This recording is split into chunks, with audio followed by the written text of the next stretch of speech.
Hey guys, this is Frank Yecker, and you're listening to Submission Radio. Hey, this is Rich Franklin. What's up, everybody? This is Chris Lieben. This is Diego Sanchez. Randy Couture. Alistair Overeem. Hi, this is Stephen Connor. This is Don Fry. Hey, I'm Phil, Mr. Wonderful Davis. TJ Dillashaw. You're listening to Submission Radio. Submission Radio. Submission Radio. Submission Radio. You're listening to Submission Radio. Welcome to the first episode of Submission Radio for 2016. Dennis Schradov here with Kasper Ozlowski, and a happy belated New Year to all of our listeners. We've missed you, and there is no better feeling than being back with the new episode of Submission Radio. And there's a fun lineup of guests who have already achieved and been involved in some of the biggest stories of 2016, Cass. I tell you what, man, it feels so good to be back. We've absolutely missed you guys. We've missed doing the show, and we wouldn't be happier being anywhere else but right here doing the show all over again. And you're right, we have some big, juicy, sexy guests on the show. King Muhammed Lawal, the man who won the Ryzen Heavyweight Grand Prix, is going to be talking to us very shortly. We've also got Stipe Miocic, the man who everybody believes is going to be fighting for the UFC Heavyweight title next. He's coming back to Submission Radio. Lots to talk to him about. Coach Wink, the man who was in the corner of Carlos Condit, one of the best fights of 2016, and it's just the start of the year, people are saying. He's going to be on the show. We want to find out what exactly happened in that fight. And Dave Meltzer, the man who's got insight for days, Wrestling Observer, MMAfighting.com, one of the best men in the business. He's going to be stopping by on the show. We want to pick his brains on the biggest topics in MMA, so it's a very stacked show. Yeah, that's right. And for people wondering what the order would be, we're going with Stipe. We've got Stipe on first, Coach Winkeljohn on second, King Mo after that. And then, of course, we get into Dave Meltzer's head and find out what he thinks about some of the hottest topics in MMA and even a little bit of pro wrestling. So you guys can look forward to that. And as always, for all of our fans who listen every week, we love talking to you via our social media. We had a whole bunch of messages through Facebook, which is facebook.com/Submission Radio AUS. Feel free to jump on there, give us a like, give us a comment, and it's a great place to message us. Give us your thoughts on the show. We're never too busy to talk to all listeners. And also, if you're looking for a bit of fun, a bit of a laugh, our Twitter @SubmissionAUS, we put up a bunch of GIFs, a bunch of fun photos. It's an outlet for me and Kasper and Submission Radio team here to put up a bit of fun. So jump on there and give us a follow, and retweet, tweet, and let us know what you think about that as well. And if you're feeling really kind, I'm talking extra kind, feel free to give us a review on iTunes or Stitcher or TuneIn Radio or SoundCloud, wherever you are, but the iTunes is the main one. If you give us a review, 5 stars is appreciated, but you give us whatever you think we're worth. It helps us. iTunes looks at it and goes, hey, people are reviewing the show. They're getting lots of stars. This is a good quality show. It's good for Google SEO and all those things. The other thing is we've got a bit of a confession. We do have Coach Winkeljohn, Coach Mike Winkeljohn on the show. Bit of a funny story. I'm sure you all appreciate this. Basically, sometimes, with these interviews, we have to do a pre-record. Coach Wink was one of those times. It just so happened that we set up a time, which I believe was Friday, our time. Did the interview, fantastic, went well. I'm sure you guys will enjoy it. A few hours later, the news breaks that Holm and Miesha Tate is set for UFC 197. So we do speak to him about that matchup because, really, of course, that's who she will most likely, fight. We sort of try to ask Coach Wink, like, hey, is this the fight that's going to happen? And we, break it down a little bit, etc. So there is going to be insight about that fight per se, but, it's kind of funny when that happens because it's kind of outdated slightly. But nevertheless, a fantastic interview. The focus is Carlos Condit and Robbie Lawler. And towards the end, we talk about Overeem and of course, the Holm Miesha Tate matchup. Yeah, so a whole bunch of stuff coming up. And, that honesty is the only policy here at Submission Radio, Cass. We can't lie to our listeners, and we're sure you're going to enjoy the interview. But, Cass, I believe before we jump to the first guest, there's also a bunch of fun techniques on the Submission Radio channel. That's the technique of the week. We've had some with Peter Graham, but also some exciting ones coming up as well. Yeah, you can check out some classic ones with John Wayne Parr. I know people are saying, hey, get Kit Dale back on the show. I want to hear what that guy has been up to. You can check out some of the old techniques with Kit Dale. Obviously a fantastic BJJ black belt here in Australia. Peter Graham, John Wayne Parr. We're going to be doing some new ones, actually. We've got a new series starting next week. We can't wait to show you these guys. They're going to be with a UFC light heavyweight, one of the best BJJ black belts in the UFC's light heavyweight division, so can't wait for that. But anyway, that's enough foreplay from us, guys. It's time for our first guest. Our next guest is coming on the show fresh off a 54-second destruction of Andrei Arlovski at UFC 195. It's a pleasure to welcome one of Cleveland's favorite sons, Stipe Miocic, back to Submission Radio. Stipe, welcome to the program. Hey guys, what's going on? It's always a pleasure to have you back on the show, Stipe. You know, big victory. You're a big guy. We always compare you to Steve Austin. Let us ask you, after that big win over Andrei Arlovski, you know, deserves a big celebration. How many Stipe-wises did you have after the event? It was a rough night. It was a rough night. Really? Oh yeah, I was struggling. I drank a lot. Well, someone on Twitter asked if you were hungover, and you said, hell yes. Was this hangover the type where you woke up with a tattoo on your face, a tiger in your bathroom? Yeah. That's usually how it ends up anywhere, if it's Vegas or Cleveland. Wow. You know what? It kind of makes sense because you're Croatian, and we know the Europeans like to drink, but you're such a laid-back guy. We didn't picture this. Is this a stock standard Stipe Miocic post-fight celebration? Is this after every fight you go and you have a big night out? Yeah, it usually depends. It just depends how I feel, you know. If it was a war, it might have been a little bit different, you know. But I was only, 54 seconds, so it was a good night and it was done early. Just quickly, because I know it would have been a blur, but what would be the biggest highlight from that night? A bar that you went to, a conversation that you had, a moment that you had possibly with your family or friends? What stands out to you from that night? Yeah, just, doing that and then coming backstage and, see my fiance walk back there and just give me a big hug, it was just amazing. And just all of us hugging each other, our coaches, and it was awesome. Oh, I can imagine. Now, before we get into the victory, let's talk about another battle that every man in every relationship goes through every year, Christmas. Now, you're recently engaged, man, who's, one of the top fighters in the world, so we believe the stakes would be high. And even though, you had a fight soon afterwards, we know that when the girlfriend says, no gift is fine, it really means you better get me something or I'm going to, cut your nuts off. How did you go getting your fiance a gift, and what was it? I didn't get her anything. Really? Wow. Yeah, she said no. She said no. We made a deal because we're saving up for the wedding. How much trouble did you get into for that one, Stipe? Oh, not at all. No, not at all. I didn't get any trouble. I'm getting her a purse, but that had nothing to do with Christmas. It's just a little thing I do for her every fight. I get her a nice little purse that she wants. So, but yeah, we didn't get anything for Christmas, because we're trying to save most of our money for the wedding. We don't do any crazy spending and just do anything dumb. So we're just making sure we have all the money. Let me ask you something. What does it look like when a big heavyweight like Stipe goes into a purse shop and goes purse shopping for his girlfriend? I mean, I imagine you did this by yourself without her to surprise her. The one time I did. Did you try it over your shoulder and have a look in the mirror just to sort of picture what it would look like? Yeah, I did a little walk, little catwalk run, a little spin around, head tilt, leg up, kind of that thing. And then I was like, this is perfect. This is what she loves. And I grabbed it. That's a whole episode of UFC embedded right there. Let us ask you, was it tough doing all these Christmas dinners and, New Year's Eve celebrations without being able to really enjoy the food? And also with, Arlovski kind of looking like the Russian version of Santa Claus with his beard, did it stop you from enjoying the festivities? Oh, not at all. I mean, listen, I don't mind not drinking. It's okay, and everyone else can have fun, drink. It's fine with me. I'm just happy to be with family and friends and just having a good time. And, I love food, man. Food's a good thing. When you saw Santa Claus, though, was it a direct connection to Andrei Arlovski because he has a beard as well? And did that put you off Santa Claus?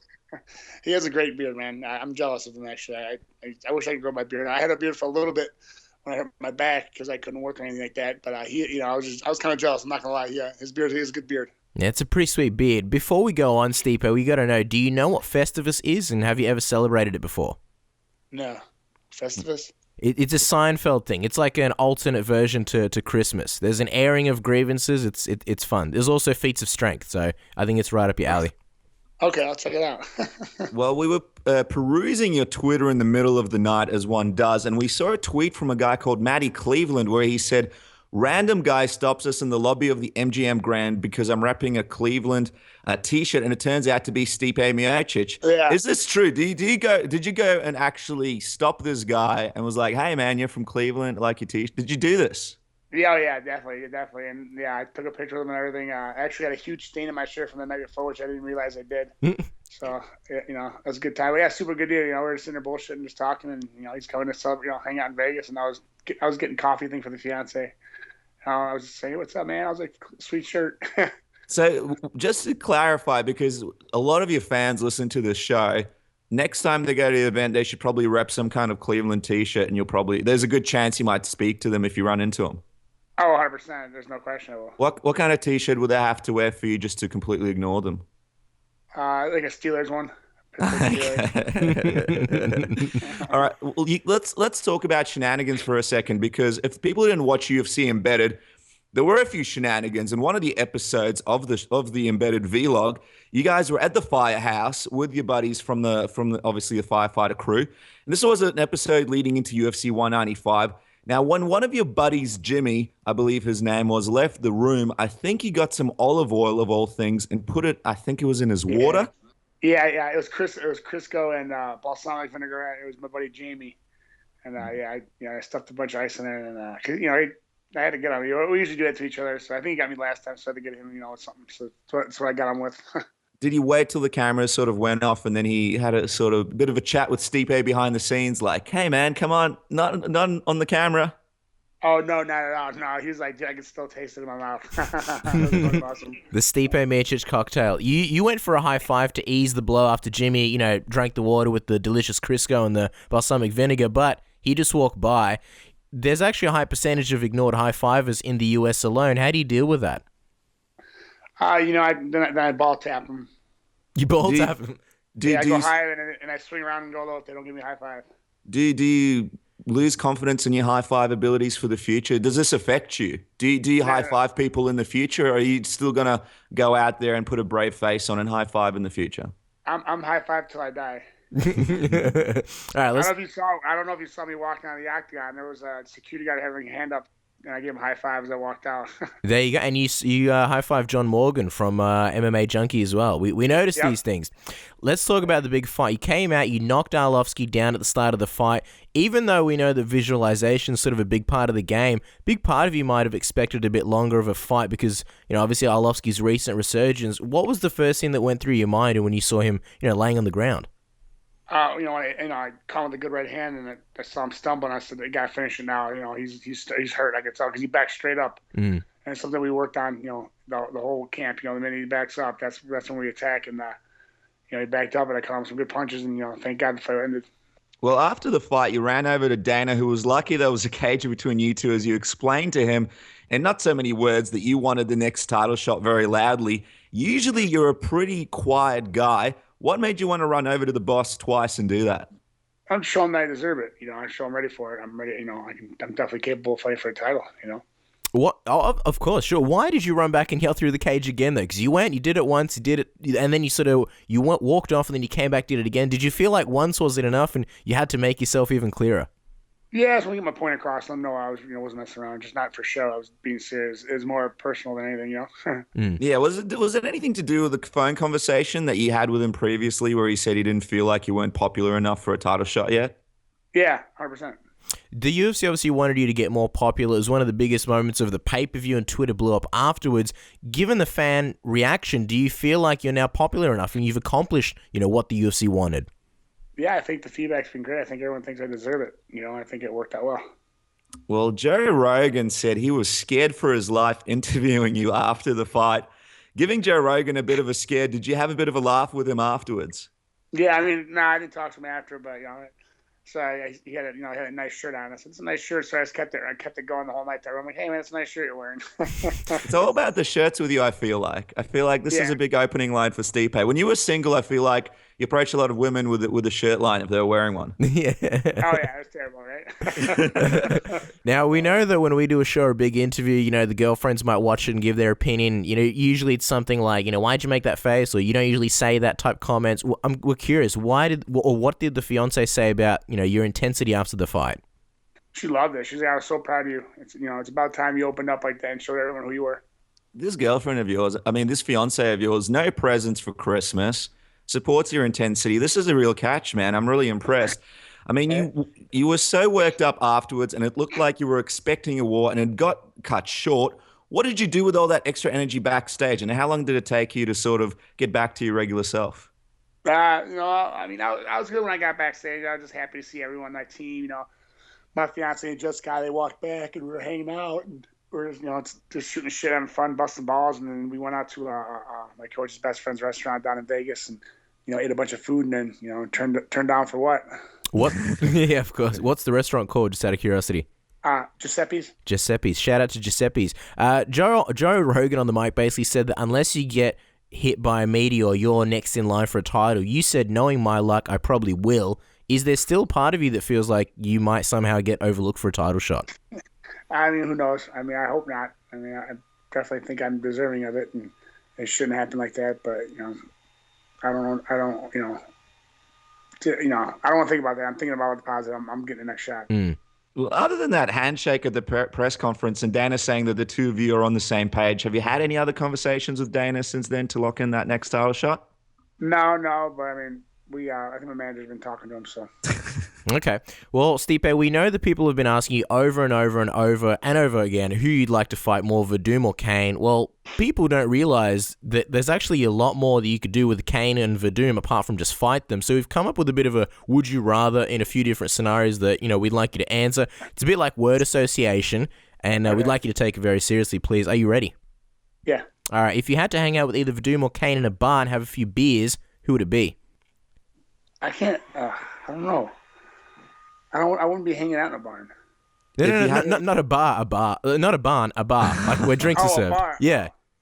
I think I don't know. Good question. I mean, probably Cain because I probably understand him a little bit better, Yeah. If you had to go rock climbing with either Werdum or Cain, who would it be?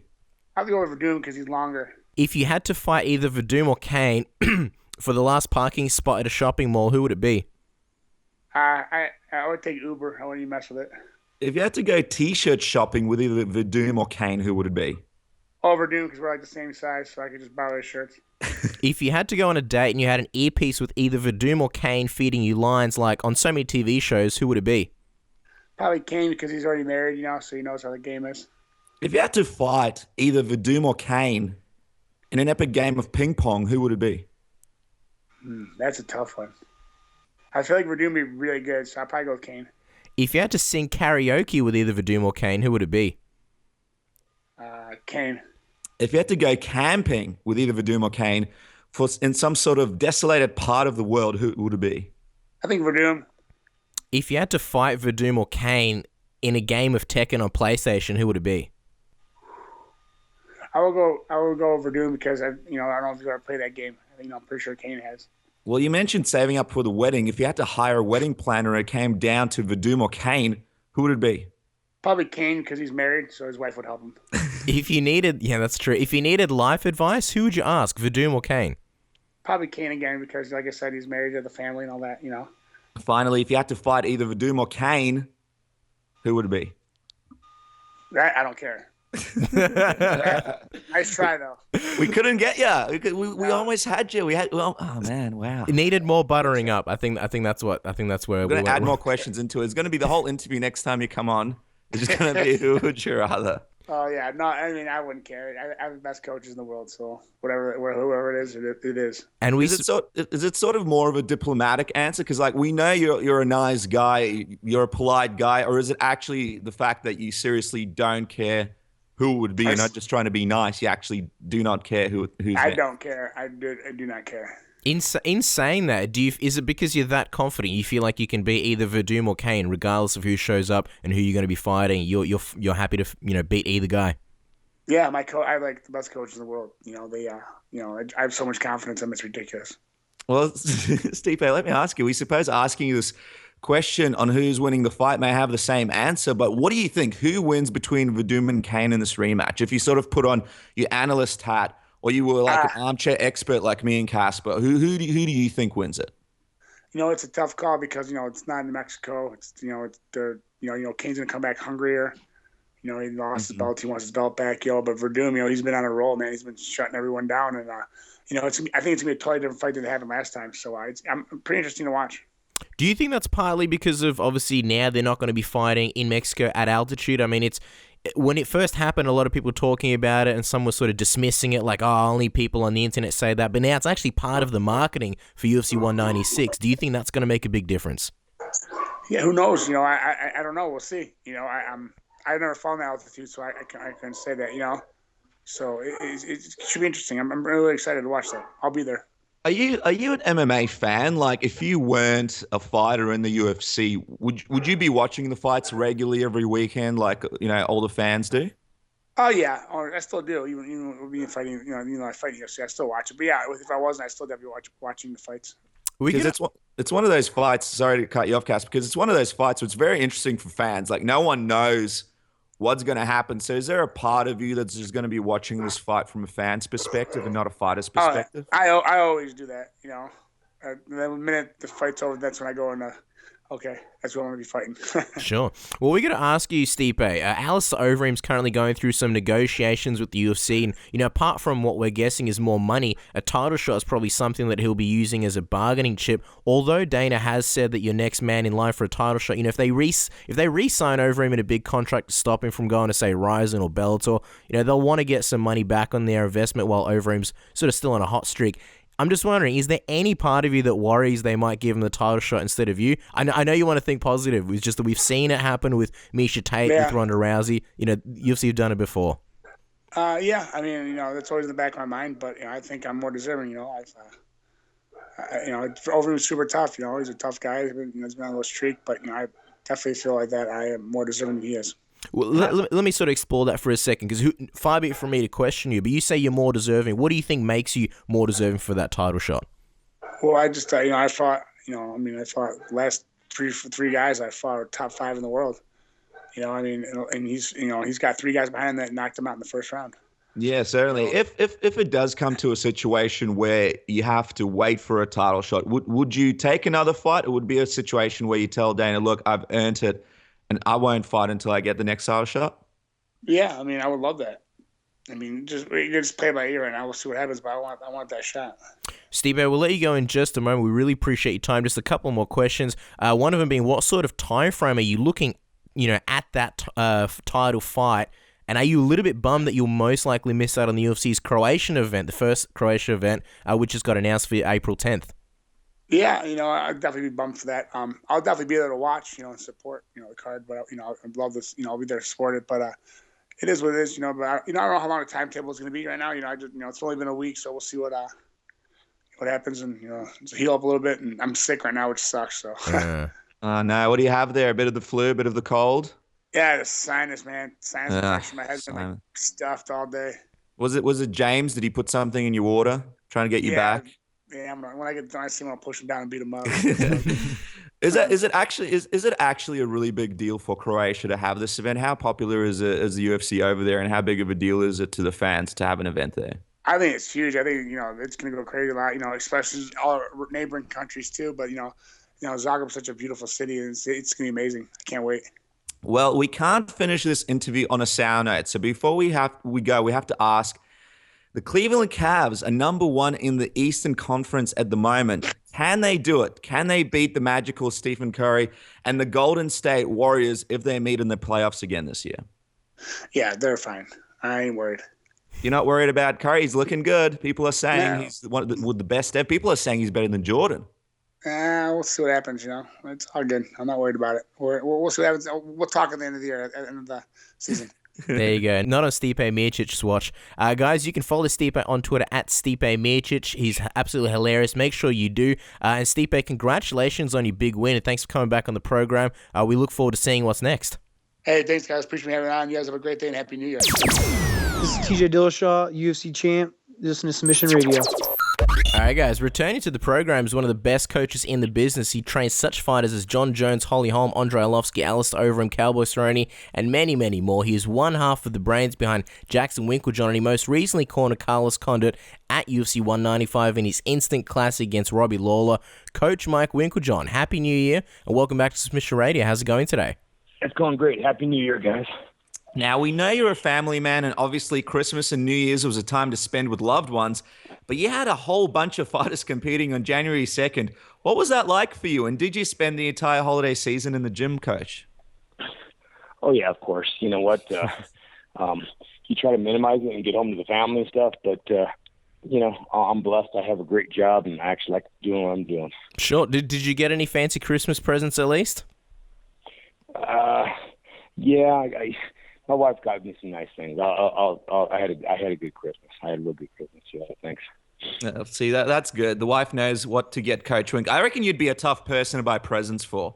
I just go to like the gun store, or I don't know, get you something manly, like a good beer holder. But let me ask you about the gym. Did anybody dress up as Santa Claus? And is there a Kris Kringle at Jackson Winkeljohn's? We actually have a guy that lives in the dorms. His name is Nate, and he definitely is a good fit for Kris Kringle. Didn't have any presents for me, so I must have been the bad kid.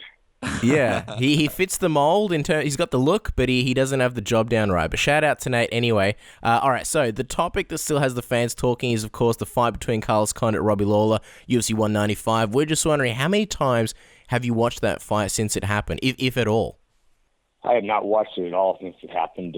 I have it in my head. I think incredible fight. Both guys did not get paid enough money. There was a lot of brain damage going on. Gosh, you can't say enough about both guys. I thought, of course, that Carlos won the fight, but it is. Some people like big headshots. Some people understand how bad it gets hurt to get hit in the legs and get hit in the body as well. So that's what we're up against. It was just a tough one. It was a tough loss. Carlos has been trying for a long time, and we thought we had it. Speaking of brain damage, I mean, that was the second fight that Robbie had, where it was an absolute war. I mean, a couple of fights like that back to back. Do you think that sort of takes something out of a man, out of a fighter? I mean, that's a lot of head damage to have 2 fights in a row. Well, I think it always takes something out of a fighter. There's no doubt about it. I think that's the trade-off. And anybody that fights at a high level, they got to be careful about that.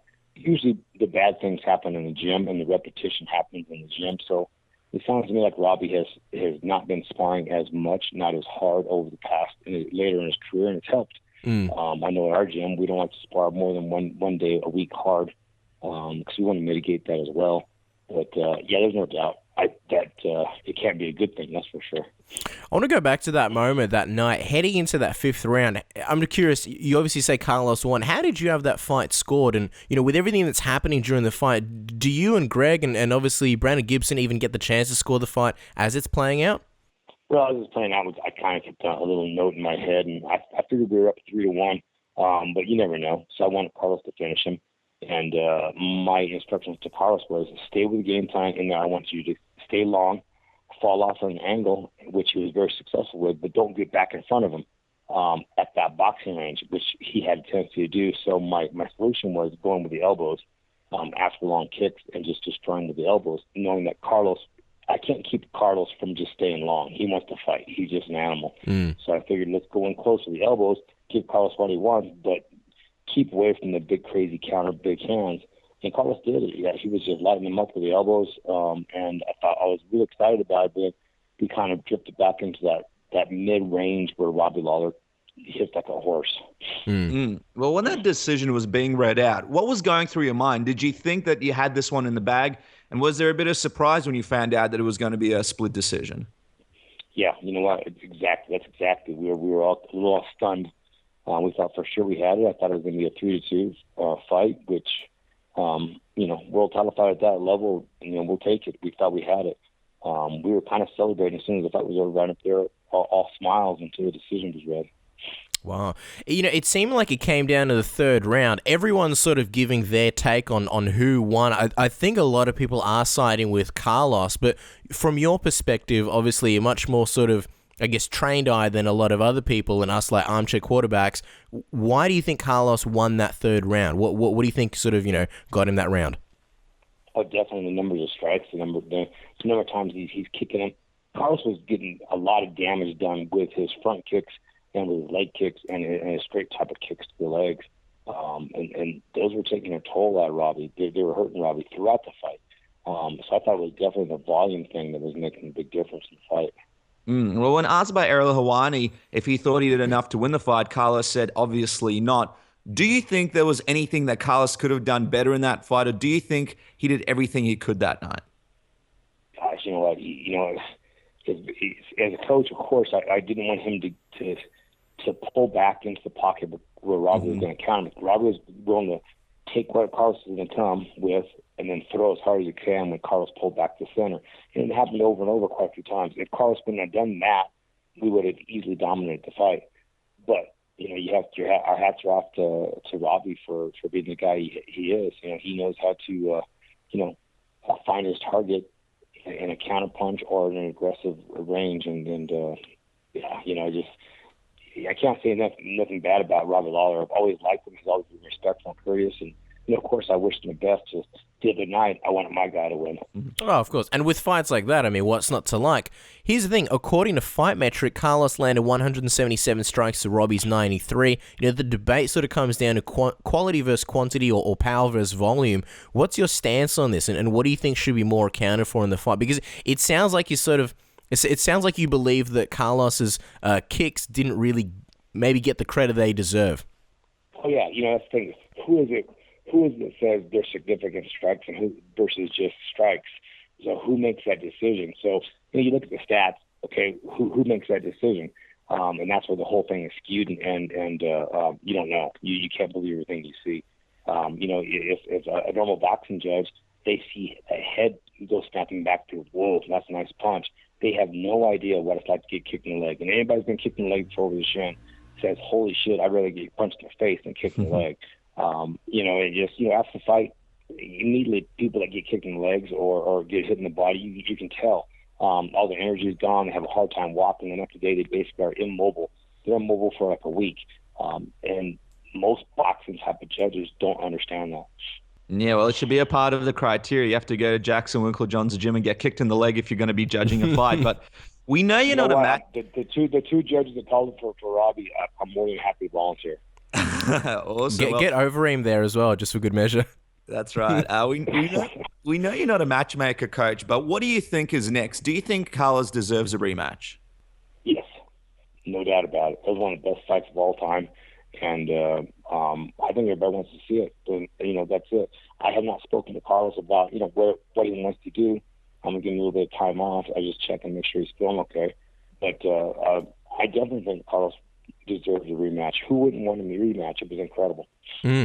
Well, obviously Carlos had a lot riding on it. This was his second shot of the title, a fight that a lot of people thought was very winnable for him. Ali famously said nobody knows what to say in the loser's locker room. What was the conversation like after the fight? Did you have any advice for him afterwards?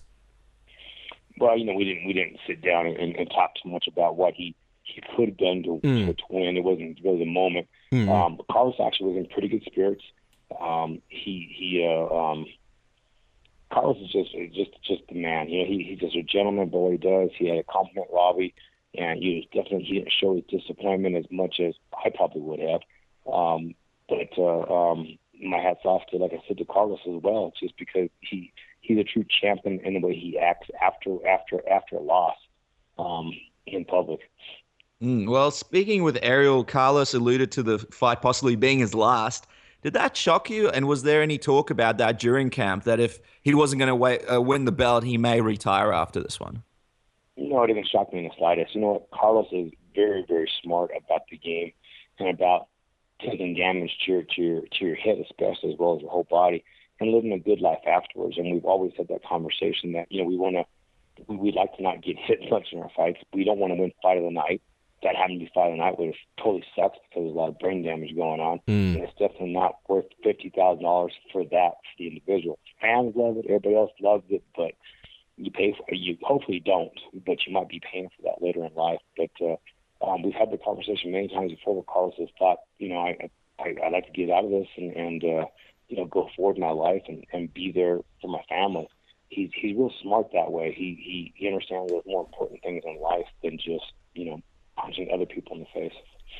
I'm curious, Coach. Obviously, he said that if he didn't win the fight, that he's looking to retire. If he did win that belt and was champion, do you think his career would continue for much longer because he was the champion, or do you think he'd still consider retiring soon after? I think he'd consider retiring soon after, and for good reason. He's, again, like I said, he's one of the smart guys that after winning the title, we haven't had that exact conversation, but I can guarantee that he was the guy that was going to win some fights and leave at the top. He was smart enough to do that versus almost everybody else who has done to lose the title, never get it back, keep fighting, keep getting hurt, get him one fight here or there, lose a whole bunch of fights, take damage, and then it's over. I think Carlos was smart enough that he would just stop at the top. Wow. I think when people hear retirement talk, especially after a tough loss, they initially think, well, it must be the emotions. But the way he's sort of breaking it down, and even the way Carlos was speaking, it didn't really seem like something emotional. It kind of seemed like something that he, thought out. Just wondering, has he ever said that to you or expressed that? Or have you guys had a chat about that before any other fights? Maybe not title fights, maybe just a big fight and saying, you know what, depending on how this one goes, this may be my last fight. Or is this sort of the first one where that's really been brought up? Well, you know what? It wasn't.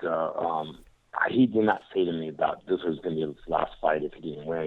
He never had that conversation. But but he has talked about, Coach, I don't have that many left in me. I want to go to the top before I retire because I don't want to stay in this game too long and take any damage.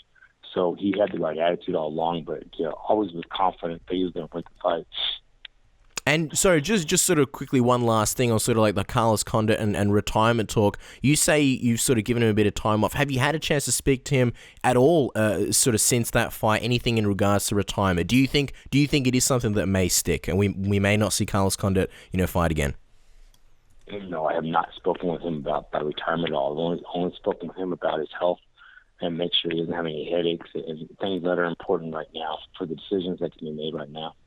Well, we want to switch topics and talk about some of the other fighters in the gym. John Jones is somebody who for a long time we couldn't get much of an update on. Now that he's back, how's he looking? And with all the time he's spent in the weight room, has he been doing much MMA training over at the gym? Oh, yeah, he's back. He's back in the gym, and he's on his way into fight camp. He wanted to. He definitely wanted to pick up his strength, pick up his power, become even stronger at light heavyweight.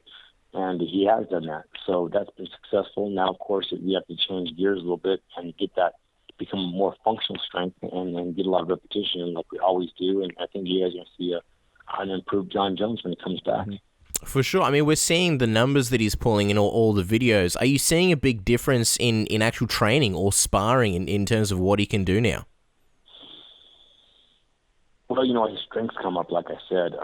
He's so far off from camp that he's not really training at that level where they're going all out all the time. He's been doing a lot of drilling, working some mitts, a lot of wrestling positions, doing a lot of jiu-jitsu. So he's learning new techniques, learning new moves. He's having fun, and we'll be turning it up pretty soon. It's interesting because a lot of people, including Daniel Cormier, are saying that all the muscle will slow John down if he stays at light heavyweight. What do you think? Is that a concern for you? And is there any other chance? Is there a chance of that happening? Because we know that when Overeem came over to your gym, he notably slimmed down and became a lot quicker. Are you worried that the opposite's going to happen to John Jones? Well, everybody's looking at John Jones off season in essence when he's working on some power things and working on some base strength. But you're going to see a John Jones slim down when he gets closer and closer to the fight, and the speed coming back and the power behind it. So it's just a process. It's just part of what he wants to do, and I believe we're going to do it right. Well, Daniel Cormier, Anthony Rumble Johnson, and possibly Alexander Gustafsson are the fights that make sense for John Jones at 205. Other than that, all signs point to John going to heavyweight. Would this be pretty accurate? And are you guys slowly prepping him for a heavyweight run, or is it a little bit early? I think it's a little bit early. I think that John's very capable of doing the heavyweight run. But John is friends with the guys that we have currently that are heavyweights, Andrei Arlovski and Alistair Overeem. And so, he has no problem with staying lightweight and keep just destroying people right there and, waiting for the right time, if it's the right time. So we'll just see how it goes, and John will let us know what he wants to do. Again, you mentioned it's pretty early, but you also mentioned how obviously Overeem and Arlovski, two guys that Overeem is still very much in the title hunt. Arlovski sort of had his bump, but he's still very high up there. Would that complicate things? I mean, from a sort of coaching perspective, as far as, okay, now you've got another guy in the ranks, gunning for that title. Oh, yeah, it definitely complicates things. It's a very good problem to have, though, because they train with each other, they help each other, and they get to the top. If they didn't help each other, what's the odds of getting to the top? And that the key is getting there. The worst, like I said, it's not so bad if you had two of your guys fighting each other and making a lot of money. They beat the heck out of each other in the gym anyway. It's no different.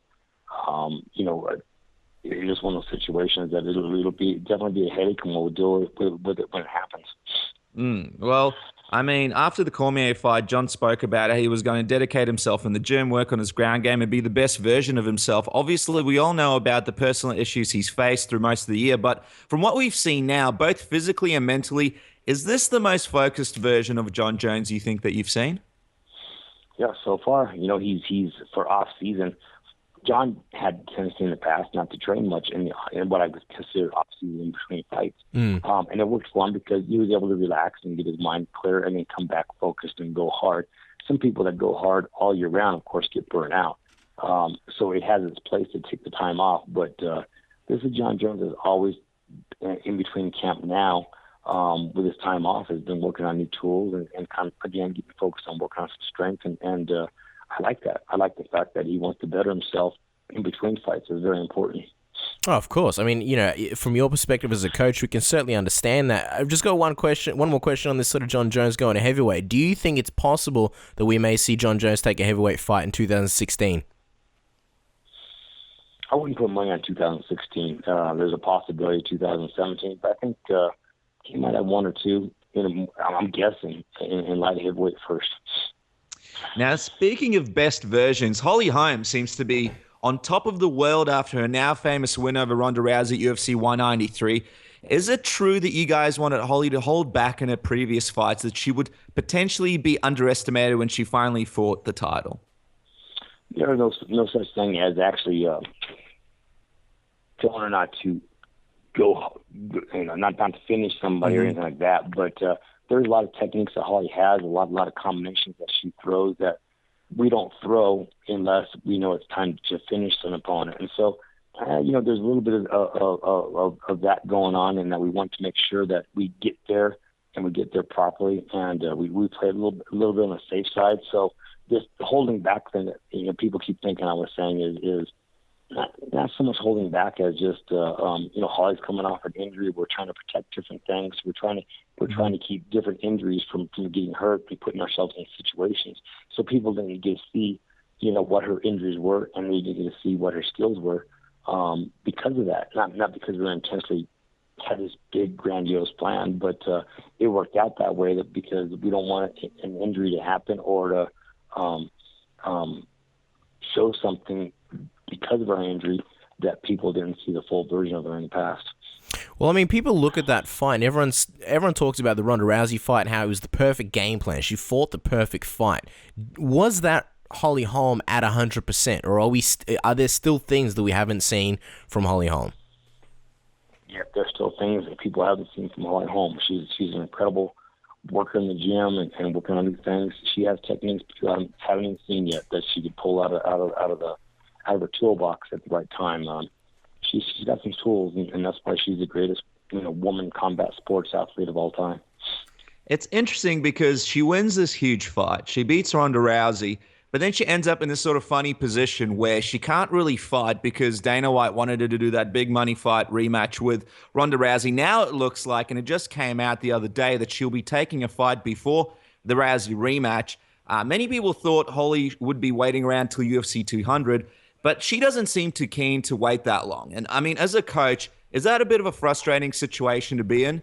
Obviously, she's at the top of her game. She wants to fight a number of fights, but because of possibly having to rematch Ronda Rousey and her having a big name now, it's a little bit of a delayed process, and she can't fight as much as she wants to. Well, exactly. You would ask me earlier about, does Carlos deserve, should we have rematch to Carlos Condit? And of course, why wouldn't you rematch Carlos and Robbie for a war, especially after you want Ronda to do a rematch to Holly after Holly just utterly destroyed her? So the comparison is not even the same.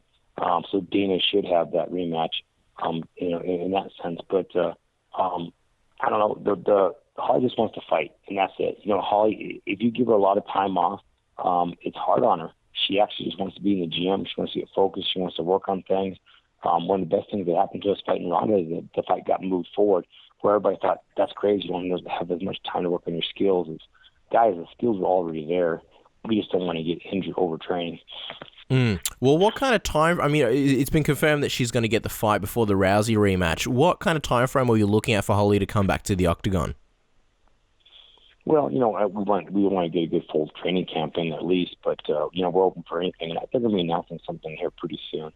I'm sure. So, but like I said, Holly's ready to go and go through whoever they give her, and then after that, if Ronda's ready again, I'm not sure if she's ready behind the scenes. That might be what's going on. I don't know.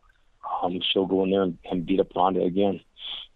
Would we be safe in assuming that it's going to be Miesha Tate versus Holly Holm next, Coach?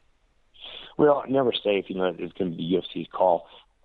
We as a camp always figured, give it to the number one contender.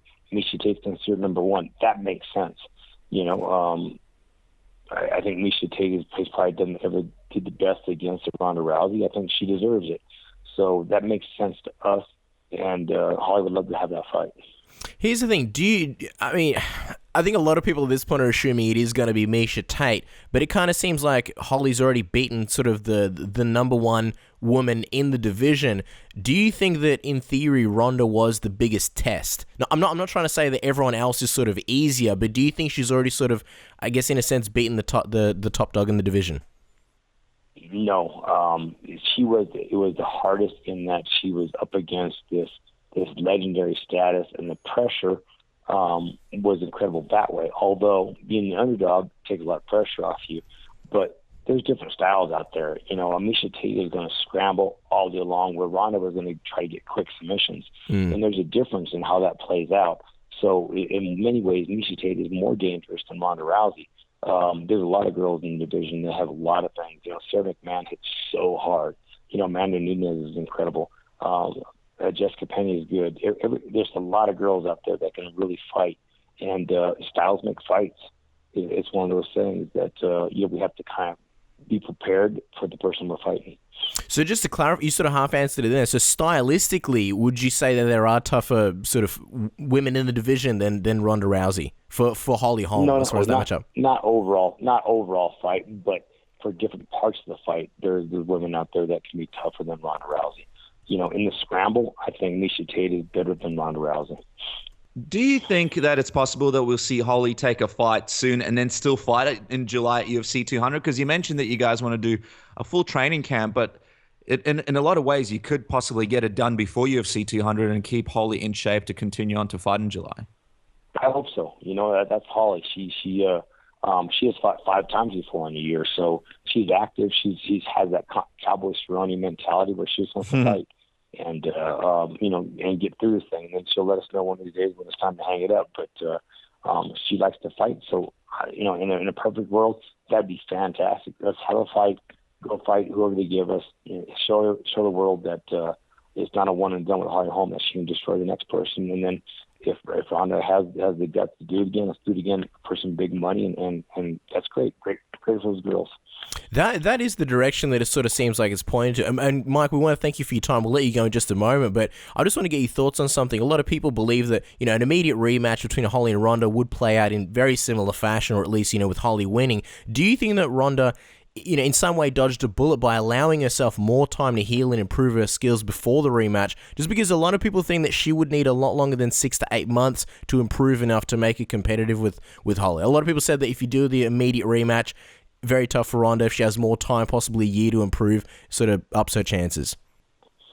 I think so. I think she needs more time. She needs to change a few things, but that's okay. We'll make that assumption on what she's trying to do, and that's what we as coaches have to do. We have to figure out what the other coach is going to do. And half of my job is always not so much coaching, along with coaching against the other fighter. It's coaching against the other coach. What is he thinking? What is she thinking? What's our best strategy to defeat their strategy? Well, last question, Coach, and we'll let you go. Obviously, Alistair Overeem, it looks to be in one of the best parts of his career right now, and possibly challenging for the title. There is a whole deal of him figuring out a deal with the UFC. Would you prefer for him to stay in the UFC and fight Fabricio for that title, or do you think if he leaves the UFC and goes on to fight a Fedor at Ryzen or Bellator, would you be happy with that as well? Yeah, I'd be happy with whatever Alistair is happy with. There's no doubt about it. I'd love to see him shot the UFC title, but if it's one of those things that he needs to set up his standard for the rest of his life and he could get paid a lot more money somewhere else, go for it. Go do it. It's all about taking care of yourself and your family, and I'm going to support that decision. I want to make sure he's smiling at the end of the day with his hands up with one of the titles and, making enough money that he's taken care of. Well, Coach, it's always a pleasure having you back on the show. We absolutely love chatting with you guys. You can follow Michael Winkeljohn on Twitter at MMA Coach Wink. We hear nothing but fantastic things, obviously, about Jackson Winkeljohn's the gym, but also the brand new facility with all the bunk beds. And, you can actually go there and stay there. People go from all around the world. Just a really quick poll. Coach, how many Australians are staying with you guys at the moment? I think we have 3. We have 3 right now. So that's like 2% of what needs to be there. So anyone in Australia, if you're looking for good training, I think we need to get the number to at least about 20. You know what? I apologize. We have a hard lane. We have a young lady that's a world champion boxer at fights with Bellator. We have 4 right now. So it's growing. Keep them coming, guys. You're gonna have to put some Vegemite in the fridge, Coach Wink. Do you know what Vegemite is? I've heard of it. I wouldn't know what it is. I heard it was not any good. You should take a spoonful and just try it for yourself. I think you'd be pleasantly surprised. I think I'm going to watch you take a spoonful. I heard it wasn't very good. As always, pleasure having you on the show, Wink, and thanks so much for your time. Hey, thanks for having me, guys. Yeah, that's right. El Guapo here. That means the pretty face. All you guys out there, you're listening to Submission Radio. Godspeed and party on. Whoop, whoop, whoop, whoop, whoop. All right, guys, our next guest capped off 2015 with a bang, beating 3 men over 2 days to become the inaugural Rising Heavyweight Grand Prix champion, King Mo. Congratulations, Happy New Year, and welcome back to Submission Radio. How's it going today? Oh, man, thanks, man. Everything's going good. I was just suffering from jet lag, but that's about it, man. Just chilling. Well, as we mentioned, you were a big part of the Rising event, which is almost like a continuation of Pride. You never fought in Pride, but the last time you fought in Japan was for Sengoku almost 7 years ago. How did it feel to be a part of such a big event, and did it feel almost like being back in time in Pride? You know what? It felt pretty good, man, especially when you get them 3 wins. I don't know much about Pride because I fought for Sengoku, and from what I understand, Sengoku was an offshoot of Pride. Dream, the people that ran Dream and Sengoku worked together. When Pride went out of business, they split up and did their own thing. So, it was a big event, I'll tell you that. And it was pretty cool to see Fedor there. And, I still have some fans, still a pretty good fan base there. So it was pretty, I enjoyed myself out there. Sure. And in terms of the fights themselves, obviously, you predominantly fight for Bellator. Bellator follows the unified rules of MMA, whereas Rising, you cannot use elbows, and also the rounds have different time limits, the first one being 10 minutes. How did you find yourself adapting to the different rules in the ring? Man, it was like this. It was easy. If you're a fighter, good fighters adapt to the rules. So to me, it was not a thing. It was nothing. No elbows, no problem.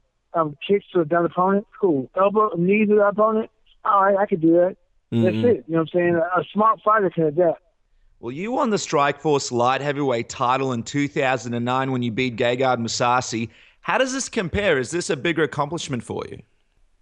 I really don't know, man, because I'm going to be real with you. I haven't been guy about my accomplishments, but I'm a carry. You know what I'm saying? When I win, I go to the next fight. You know what I'm saying? I don't think about my marker and everything and what I've done. So I just worry about that after I'm done. Well, let's talk about the celebrations. You win the Rising Heavyweight Tournament. You're in Japan for New Year's. There's a lot of things to celebrate. You're in a foreign country. What did you end up doing that night? How's King Mo partying, celebrating, and entering 2016? I didn't do a damn thing. I'm stuck on a bus with Fedor and them. You know what I'm saying? I didn't get to be them for New Year's. I just went to the room, got me a soda, drank it, then went to sleep. You mentioned that you were stuck on a bus. Did you just say that you were stuck on a bus with Fedor? Yeah, me and Fedor's people were on the bus, and they had champagne bottles. They celebrated New Year's by popping bottles on the bus. I'll tell you I what. just chill, man. Just watch them drink, and that was it. I'll tell you what. That's probably a dream for many MMA fans to see in the new year with Fedor on a bus. So that's kind of cool. But like Casper mentioned, it was a big, big moment. We know that you tend to mark out when you're around pro wrestlers and you love getting photos with them. Were there any moments like that when you were hanging around backstage with Sakuraba and some of the other legends? Hicks and Gracie and Sakuraba, I saw them. So I kind of, it was kind of, a little shocked, you know what I'm saying? But those are the only two, you know what I'm saying? Because those two are legends. So it was kind of like, you know, it's kind of shocking, you know what I'm saying, to see that sister Hickson Gracie, because when you watch past it, that Tom was like freezing up, you know what I'm saying? He's a legend. And he hasn't aged much. When he went out and he was giving Sakuraba the flowers, I mean, he still pretty much looks the same. That was a pretty crazy event in itself. But I just want to go back to the bus. What was that like, being around Fedor? You know, he's popping bottles. He's you know, doing champagne showers. Did you have a drink with him? Did you chat with him? What was that like? No, I just sat there, man, because, you know, he I don't drink, you know what I'm saying? And I just watched him and his people, because it was him and all his Russians. You know, they were all drinking and celebrating. They did a countdown, but the countdown was out because the clock was a minute fast. Mm-hmm. So we didn't know, you know what I'm saying? And so when we did the countdown, it already been New Year's. So, you know, it was cool. I watched Fedor's more outgoing than what you expect. But it was cool, you know what I'm saying, watching everybody celebrate. I was ready to go home. I can imagine. I'm just curious because Fedor, you know, you picture him, when you picture Fedor, you think he's very quiet. You know, there's that picture of him in the sweater, eating the 2 ice cream, just a mellow guy. Did he get crazy in that bus? Any Russians taking off their shirts, swinging them around or anything like that? No. They're too reserved. They ain't going to be like that. All right. Let me ask you, because obviously both of you had great performances on the event. Did you guys talk about your performances? Did Fedor say anything to you? Did he watch you how you won the tournament? He used to do a good job, shook my hands, but other than that, like, he didn't, you know, nothing was brought up. I just thought about fighting him after the fact. Mm-hmm. So it's interesting because you won this Grand Prix tournament, but you were originally part of the Bellator Dynamite tournament. But when doctors wouldn't clear you, you were forced out despite never losing. Had you stayed in that tournament, you probably would have faced Phil Davis and potentially ended up being next in line to face Liam McGeary for the belt. And that would have almost certainly stopped you from competing in this tournament, now making the case to fight Fedor. Looking back on it in hindsight, you're kind of happy that you were forced out of that tournament originally. You know what? Now, back at it, yeah, because, you know, but at the same time, I would love to beat Phil and then gone on to fight in Japan as well if I could have done both. But, you know, things happen for a reason, and I went back to Japan and got a chance to shine. So, you know, it all ended up all turned out just right. Well, after you won the tournament, like you mentioned, you called out Fedor through Twitter. Before we talk about the call out, just wondering, what did you think of his return and performance at Ryzen? I don't know. I didn't really watch it. You know, I didn't watch that. So I knew he was going to win because I watched the guy train. Fedor didn't want to fight their opponent. What happened was, you know, the Japanese tried to find a new opponent for him, and Fedor was like, I don't like this guy. This guy's not worthy of fighting me. He's not known. And Ryzen tried to find a new opponent for him, but what happened was everybody priced themselves out. They either said no, or they priced themselves out, so he ended up having to stick with the original opponent. I find that interesting that you didn't watch the fight, because obviously you called him out on Twitter, and we'll talk about that in a second, but you call him out, but you didn't watch him fight. Interesting. Are you going to watch that fight at any point? Yeah, I would, but the thing is that people don't realize the way it was edited, the tournament finals was the last fight of the night, not Fedor's fight. So I was warming up, you know what I'm saying? I was in the back, because after Fedor won, I went out. Well, you called him out, but not for a Ryzen show, a Bellator show in Dallas, Texas. Just wondering, Mo, why Texas? Why not Japan, where both of you just claimed victories? Well, you know, Dallas is where I'm from, you know what I'm saying? You know, I wouldn't mind having a big fight in Dallas. You know, we can get big venues there, you know what I'm saying? Fedor is a known legend. You know, so we can go to Japan, but at the same time, like, you know, why not do, you know, Bellator did me a favor by letting me go out there and fight in Ryzen. Well, why not return the favor back to Bellator and let Fedor fight me in Bellator? Sure. Free on Spike TV. Sure. Take away. You know what I'm saying? I mean, that's another possibility. Would you still take the fight if it was offered in Japan at Ryzen and go back there? You know, I go back to Japan. You know what I'm saying? To me, I don't care as long as it's paying. Well, Fedor's expressed interest to fight in Japan in April. How does that turnaround work for you? Would that work with your schedule? I don't know, because really, I'm a Bellator fighter, so that's not a Bellator. You know, I don't think that works for me. But maybe we can fight this summer. So you say April wouldn't work for you? If Fedor wanted to do Japan in April, that wouldn't work out for you? No, because really, it comes down to Bellator giving me the okay. Well, If they don't give me the okay, then I can't fight. Well, speaking of the okay, have you had a chance to speak with Scott Coker after your big win? Has he sent you any messages? Have you been able to chat with him over the phone since your wins over Horizon? Yeah, man. He just said congratulations, and great represents for Bellator, and we're gonna have big things. This year's gonna be big for Bellator. You know what I'm saying? So just stay healthy, and big things are gonna happen. You know what I'm saying? Did you mention anything specific about wanting a Fedor to him, or that conversation didn't come up? No, the conversation didn't come up. I just thought about it after the fact, because I wasn't thinking about it. Like, you know what? Me and Fedor would be great in Bellator. We should make it happen. I don't know what Fedor's rates are, though, but, if they can work something out with Fedor, me versus Fedor would be great.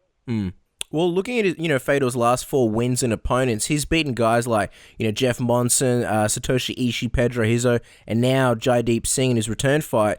Do you think you're the most dangerous option that Fedor would have faced in a long time? And do you think there'd be any hesitation on his part to take a fight with you? I don't think Fedor cares. I don't think he'll fight anybody as long as the money's right and it's the right opportunity. As far as being dangerous, I guess we'll find out how dangerous I am from the fight. Because Pedro Hizo can kick. Satoshi Ishii is good judo. Jeff Monson is a grappler. I'm a little different, you know what I'm saying? But, it's just styles like fights. I feel like I'm matched up more against Fedor. Well, speaking of that fight, how do you think a King Mo versus Fedor fight goes? How do you see yourself having the advantages in that one? I think that the wrestling advantage. I think I have the speed and quickness. But Fedor's crafty, man. Fedor has great timing. Fedor has the power advantage, definitely the size advantage. But I fought guys with the size and power advantage like most of my career. I'm not a big 205 pounder. Right now, as we speak, I'm probably about 209. For those that don't know, that's probably about 95 kilos. So, I'm not that big of a 205 pounder.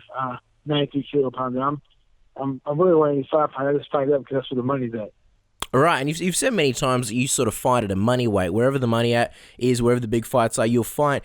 And, on that note of sort of where the money is, you mentioned, Fedor will fight if the money's right. There is a strong notion that at his age, Fedor's sort of back to make money off of, he wants the big money, but he may stay at places like, say, Ryzen and opt to fight maybe not such elite competition will never end up in the UFC or even Bellator. Do you think that's true? And do you think that would at all sort of getting in the way of setting up a fight with you? I don't know, Big. So I think they're playing something with the UFC because he's a mess with the UFC. Some people mess well with those people don't. I think maybe Bellator didn't mess. Things that work out with Bellator, but things work out in Japan, and he still, he can still you still do a couple motions between Bellator and Rising. So I don't know. We can see because everybody wants to speculate, but no one knows anything until it happens. You know what I'm saying? We don't know what happened until we didn't go to talks and Mr.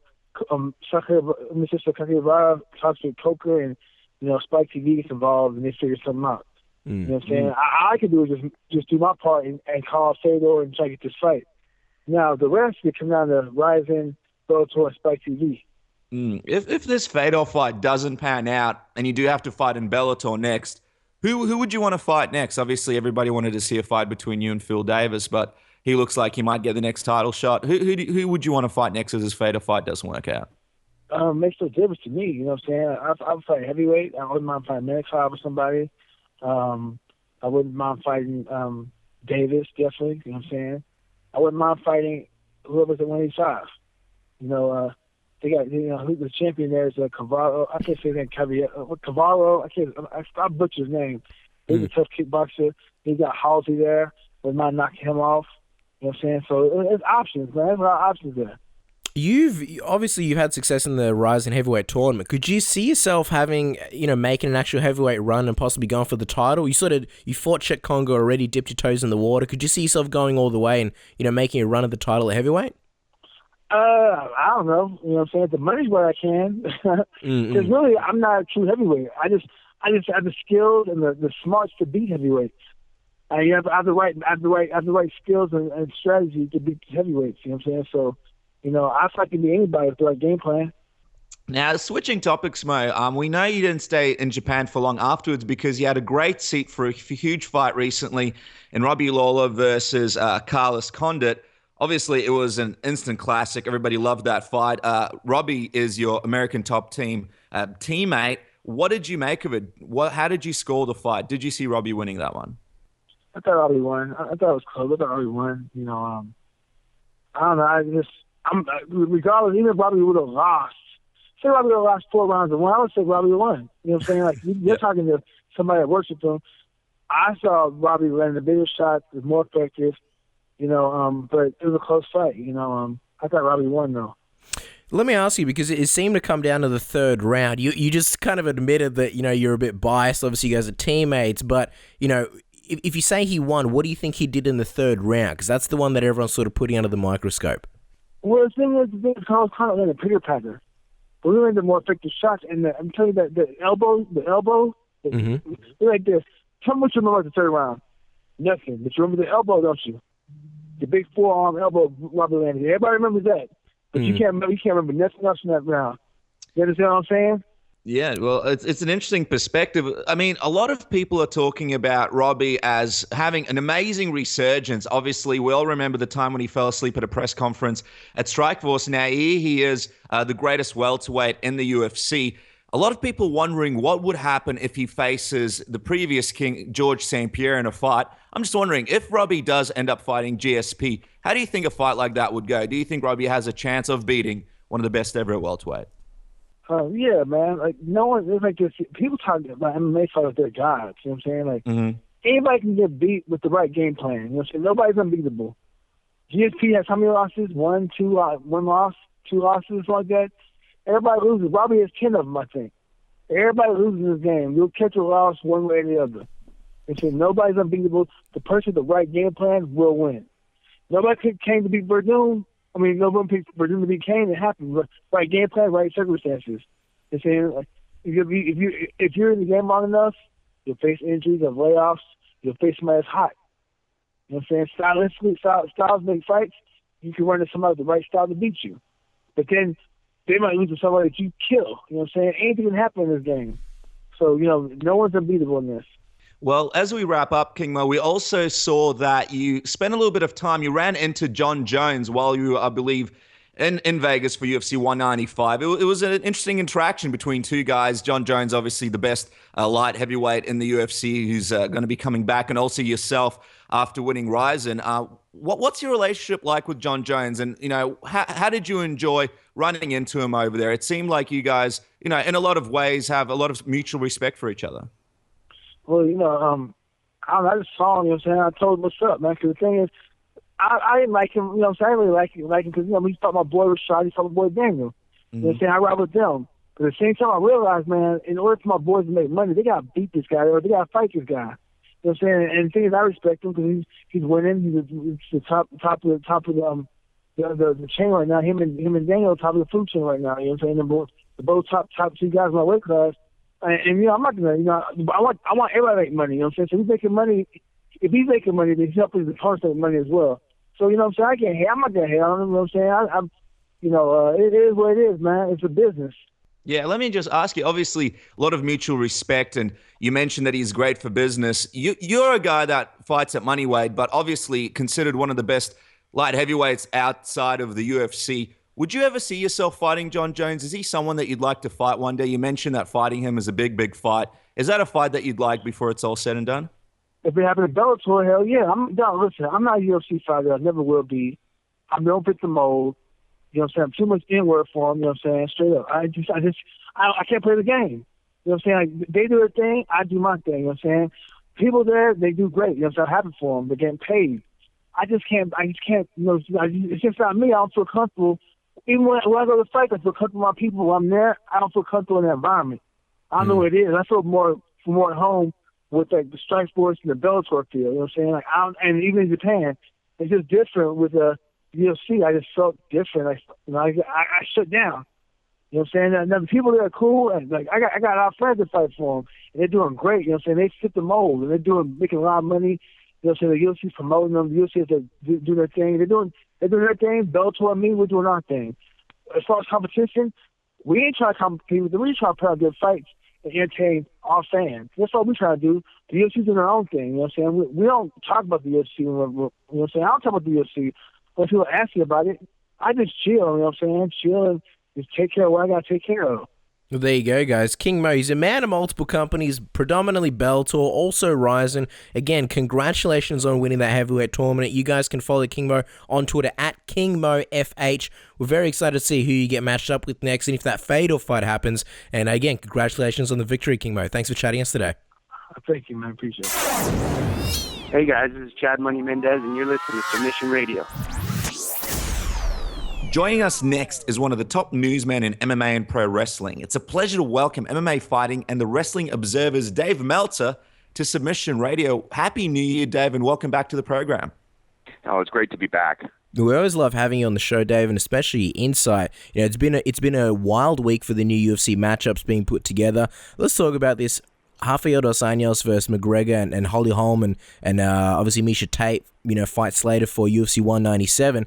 The fights make sense. It almost seems like a card for UFC 200. Were you surprised the UFC decided to do this for UFC 197? Not for the Conor McGregor fight, because when I thought that was exactly the move to make, because they want as many Conor wants to fight several times this year. He was talking about 4 times, so you can't really wait for July for your first fight if you're going to go 4 times in the year. And he's got 2 ready-made fights. One's Dos Anjos and one's Edgar, and it made more sense to do Dos Anjos first, because if he does Edgar and loses, then fighting Dos Anjos, it's kind of like, you lost your championship in a lighter weight class. Now you're going to walk into a championship match in a heavier class. That makes no sense. But as the champion going up, it makes perfect sense. So it was to me, it was the logical way to do it. As far as Tate and Holm, just because they had made such a big deal out of that they weren't looking at having Holm fight before Ronda Rousey, I wasn't surprised when it was announced, because we'd heard the rumblings for probably about 2 weeks beforehand that it was probably going to happen. It's a decision. I don't think it's a bad decision. It's just you could go either way with it. It's like it looks in a sense like you're risking the whole idea of not doing that match is you don't want to risk the biggest fight that you could ever make, which is Holly Holm Ronda Rousey too. That would break all records. And the demand for that thing is just going to be, it's so big I couldn't even imagine how big it's going to be, because of the reaction coming off of the first fight. I mean, you guys were there live, but I mean, in our country, there was never an MMA fight that after the fight had so much talk, had even half the talk about it of this one. I mean, this was like the biggest sports story in the country the next day, whereas, most of the time UFC, it's like it's a sports story, but it's not as big as football and a lot of other sports. This was leading off everything. It was the talk of, Ronda Rousey losing was the talk of the country. It really was. So you don't want to risk that, but it's really not a risk in the sense of if Holly Holm wins, the only risk is the winner of the Miesha Tate Holly Holm fight gets a bad injury and is out for months. That's the risk. Whoever wins against Ronda Rousey, it's still a big fight. In fact, Miesha winning, I think, is bigger, because if Miesha wins, you put Ronda Rousey against Miesha, which is going to be big, and then if Ronda wins that, if Ronda loses that, then that's the breaks. If Ronda wins that, you go Ronda with Holly Holm, and it's as big as ever. It's the same. So it's it's every time you make a fight, there's a risk, but I think it's a safe risk. But yeah, you want the ultimate thing. I would think is you want Ronda Rousey and Conor McGregor at UFC 200 in July. So that requires both of them, Conor and Holly Holm, to, in theory, neither of them get hurt, or Miesha, whoever wins the Miesha and Holly Holm fight, to just not get injured, and that is a risk. It's funny how you talk about the fact that, this rematch with Ronda Rousey and Holly Holm, it was such a big story, and obviously everybody wants to see it at hopefully UFC 200, whereas UFC 100 featured another big rematch, which was Brock Lesnar and Frank Mir, which at the time was a huge rivalry. Do you think this kind of goes to show how far, the sport's come and not necessarily evolve, but just, in the mainstream? And do you think this rivalry, not necessarily rivalry, but this rematch will be just obliterate Lesnar versus Mir in terms of, I guess, the hype and the media attention? A little obliterated as far as media attention goes. A Ronda Rousey Holly Holm fight. It's much bigger than Brock Lesnar Frank Mir. Business wise, there was a great dynamic. Brock Lesnar had a lot of he just could draw really well because of pro wrestling, and they were still on Spike TV, and the countdown shows were phenomenal for that fight, so that helped a lot. Still, I think the Rousey Holm fight, I think, will beat that number. I don't know if it'll obliterate that number, but it will obliterate them for media attention for sure. It's interesting because people weren't sure whether Conor McGregor was going to get that title shot and become a dual champion because it is such a big risk. I'm just wondering, Dave, what do you know about the negotiations that McGregor went through with the UFC? And is he in a position of power right now to sort of dictate what happens next? Because a lot of people aren't sure where he sort of stands in that whole relationship with the UFC at the moment.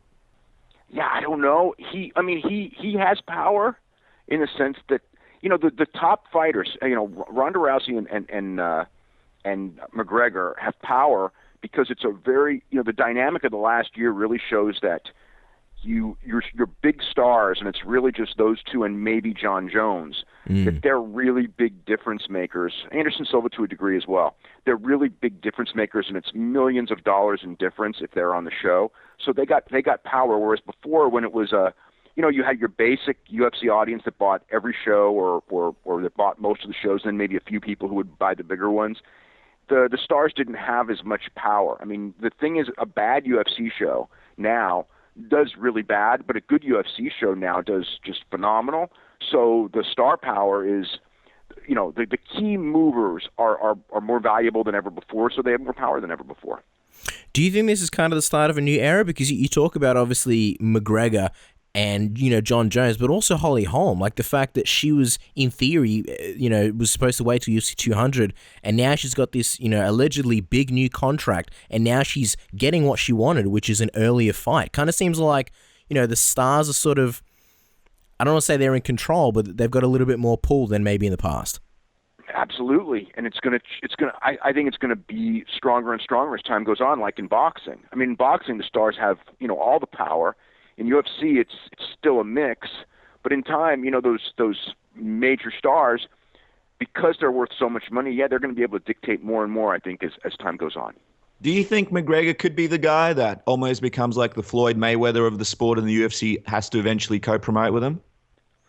It depends on his next two. If he can win, if he can keep winning for like 2 more years, yes. But he's got to fight now like Floyd Mayweather. He's got to go undefeated in main events for a long period of time, and eventually, and if he continues to draw, which is he probably will, the more he wins, you would think, he'd get bigger and bigger. So it's not there yet to that degree, but if he builds up his audience and builds up his name and continues to have success, yes, he can be that. So with a possible UFC New York and then this card, obviously UFC 197, it's hard to imagine what fights the UFC are planning for 200. Do you think they're banking on McGregor and Holm winning both UFC 197 for a quick turnaround at UFC 200? And here's a fun one to theorize. What other fights do you think could potentially, be put on that card? Well, there's all kinds of cards.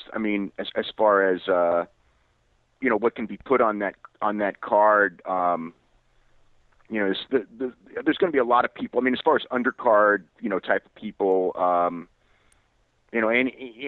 almost anyone from, when you look at the guys who are fighting, through February, March, April, May, even March, the guys on the cards through March could probably be able to come back for July. So, if you look at, between, the Cruz Dillashaw winner and Cerrone, Bisping or Anderson Silva, they're all up and, figure mix and match. I don't know where Luke Rockhold fits in with a middleweight title. It seems a little late for him. I would think that they maybe want him, I don't know, maybe June, because they do have a June big one. Velasquez or Werdum winner could come back. There's and there's other shows. But the thing is, there's an endless supply of undercard when we're talking about the key's the top 2, and it's if McGregor wins is big. Because if he but even if he loses, you can still go with McGregor and Edgar as long as he's not hurt. It's not as strong as if he wins, but it's still strong. With Holm and Tate, like I said, it doesn't matter who wins as long as Ronda Rousey's ready by July. That's the key. If she's not, and then it's delayed, then she's not on that card, and then you're going to need something else. I'm thinking John Jones is probably going to fight first, but maybe maybe Rockhold. You put Luke Rockhold's first defense on the July show in the supporting to McGregor, and it's pretty big. Well, you just mentioned Rousey and if she'd be ready. What do you think? Do you have a feeling that she would be ready for 200? I mean, she's had a few injuries, stopped her from training. Is it a possibility that she'll be ready for UFC 200 in your opinion? I think it's a possibility, but when I look at doing 2 movies, I think that it may be her best bet to push it back, and maybe the fact that they're not convinced, or they're not 100% sure she's ready for 200, may be why that they would go, okay, look, she's not going to be ready for 200, Holly Holm might as well fight now. But yeah, I mean, I especially if it's Holly Holm, I think if it's Miesha Tate, she might be more ready because I think that she's probably got the game plan to beat Miesha Tate since she's done it twice. With Holly Holm, she's got to reinvent herself. And I don't know that doing 2 movies now and all the other stuff that she's got, and she's got a plate full of stuff, does she have time to reinvent herself by July with doing all this stuff? That's a stretch. That's asking a lot. Let me ask you this, because a lot of people are saying UFC 200, it has to be a massive card. If we are in a position where somehow the big fights aren't there, is there a chance that UFC may not put on such a massive card as a UFC 100 for 200? Look, if you don't have Rousey and you don't have McGregor both, if you just can't get them both, yes, it won't be as big as 100. You don't necessarily need both of them, but if you don't have one or the other, it can't be. There's nothing that they can do without those two that's going to come close to what UFC 100 was. With both of them, they'll beat it. With one of them, it'll be tough to beat it with one of them, but if it's Ronda Rousey, Holly Holm, it'll beat it. What if like we mentioned, or like you mentioned hypothetically, Ronda Rousey, she isn't ready, or she wants to push it back and go a bit later for the rematch. If they still want Holly Holm on the card, do you think maybe she could fight someone else? And if she could, who do you think that could possibly be? Let's say she beats Miesha, retains the belt. Who do you think she could fight at 200? What was it, maybe Amanda Nunes or Juliana Pena? Are those the biggest ones? That's okay. It's an okay championship match, but it's not going to carry a million buy rate or anything like that. How important is it from what you know to Dana White and the UFC to make sure the 200 is the biggest event of all time for the UFC? It's pretty big because they're opening up the bigger arena too, and that's the thing is that arena is 20,000 seats, and for UFC to sell 20,000 tickets in Las Vegas, it's not the easiest thing in the world. I mean, like if they have the right card, I think they can do it. But if you look at like most of the cards, I mean, they're used to doing, the last one with Robbie Lawler, it did 10,000. With Demetrius Johnson, I mean, the paid was under 5,000 the last time he fought in Vegas. So you can't just say, hey, we're going to have a UFC show and it go to that new arena which they've already booked without a really big card. I mean, if you got Conor McGregor and Ronda Rousey, you'll fill it. It's not even a problem. But it's not. It's filling that building. I mean, there've been even John Jones and Daniel Cormier didn't really sell that many tickets. I mean, it sold under 10,000 tickets. So now you're talking about a 20,000 seat building. So it's like, it's real important. Plus, it's the kickoff of the building. There's so many things that UFC 200 is that. Yeah, it's super important to have that card. Let's talk numbers, Dave, because, obviously you're the man in the industry who gets the numbers. Are there any updates on UFC 194 buy rates? Is there anything you can tell us? I mean, nothing that I could say is as far as like, well, it's like 1.2 million or something. But it's big. I mean, it's probably well over 1 million. I mean, I think I can pretty safely say it's over 1 million, and it could be 1.2 million. But as far as like focusing it down to a number, I don't really have anything close enough. Yeah.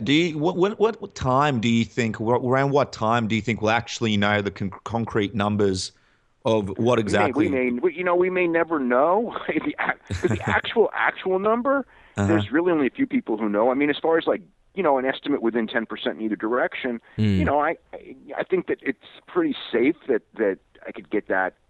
Pretty, relatively soon. Within 20%, I think we already got, 1.0, 1.1, 1.2. I think within 20%, that's already accurate. Wow. We mentioned UFC New York before, Dave. Do you think a show will happen in April or not? It's up to the New York legislature. Every year, I think it's happening. It makes no sense that it's not. It should happen this year. It should happen. I know that the sponsors of the bill want it, like now, get it through there as quick as possible and get that show going. They have the votes. At least I think they have the votes. I know they had the votes last year, and they just didn't get a vote. They ran out of time. It's really weird politics. So I think it's going to happen. But last year I thought it was almost a sure thing. Then it went to this point where it was like not going to happen, and then it was back to being like it's going to happen for sure, and then it didn't happen at the end. So it wavers. Let's switch topics for a second, Dave, and talk about Ryzen. A lot of people complaining about the freak show aspect of it, but we really enjoyed watching the event. It was different. There's a lot of fighters on the card who may have not been UFC quality, but they need to go somewhere, so Ryzen was a perfect place. What was your take on the card, and did you enjoy watching the events? Well, you guys were there for both shows, weren't you?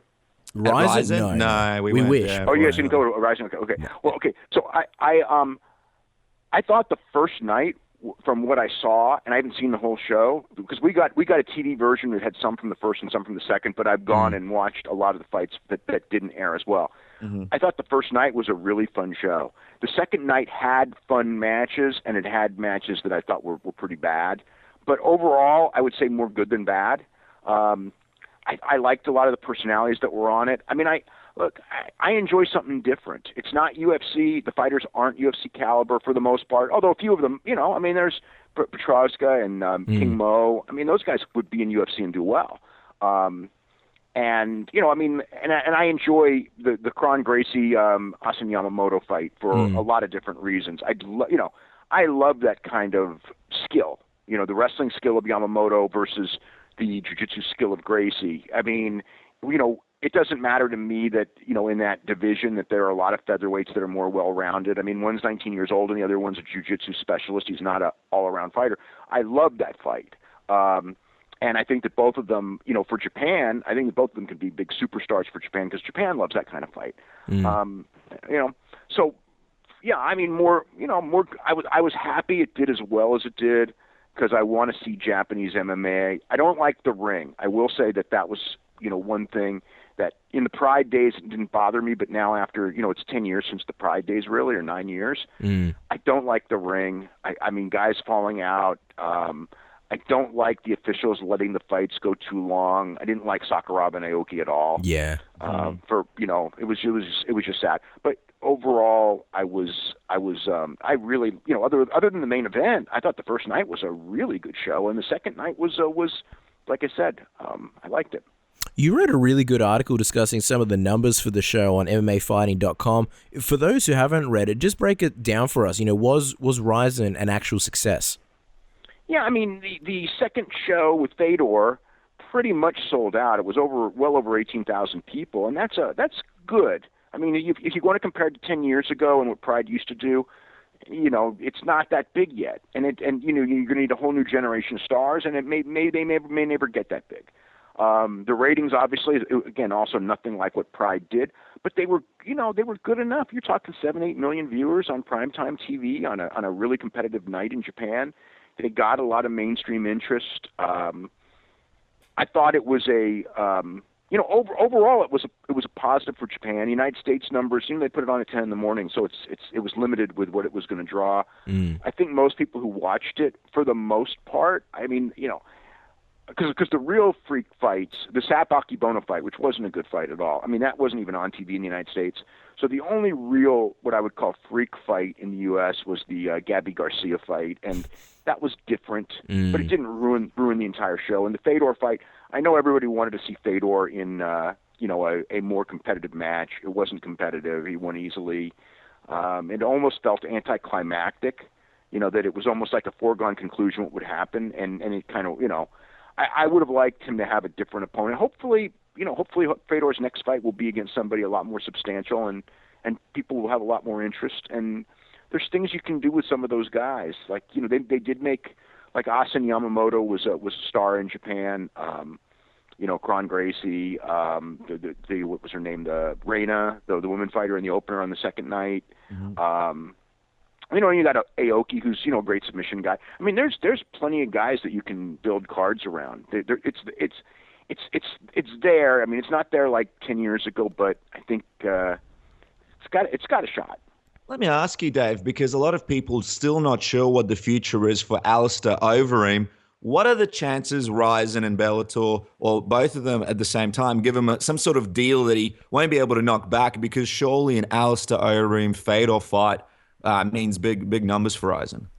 Oh, that's a game changer. If Fedor would take the fight, if they can, I think it's going to be difficult to get Overeem because I think no matter what those guys offer, I think UFC matches it right now because Overeem's in line for he can get a championship fight. I think Miocic gets the next fight, but I think Overeem would get the title fight after the Miocic fight.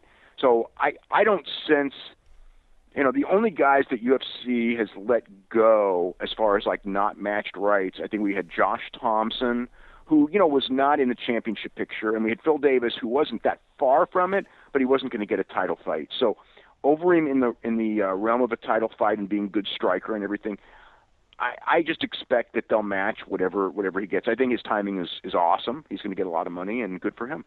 You don't think that somehow during those negotiations, Overeem will somehow say, look, I want a title shot, UFC will say, okay, and Miocic will sort of get, stepped over? We spoke to him before, he's confident, but, do you think there's any kind of scenario where that could potentially happen?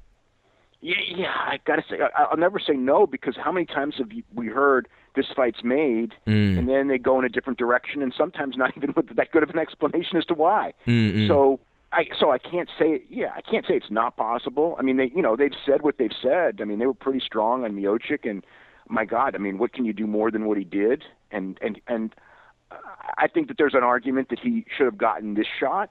I mean, I was surprised Cain got the shot. I actually thought Junior was going to get the shot. But they went with Cain and Miocic, because Junior did beat Miocic.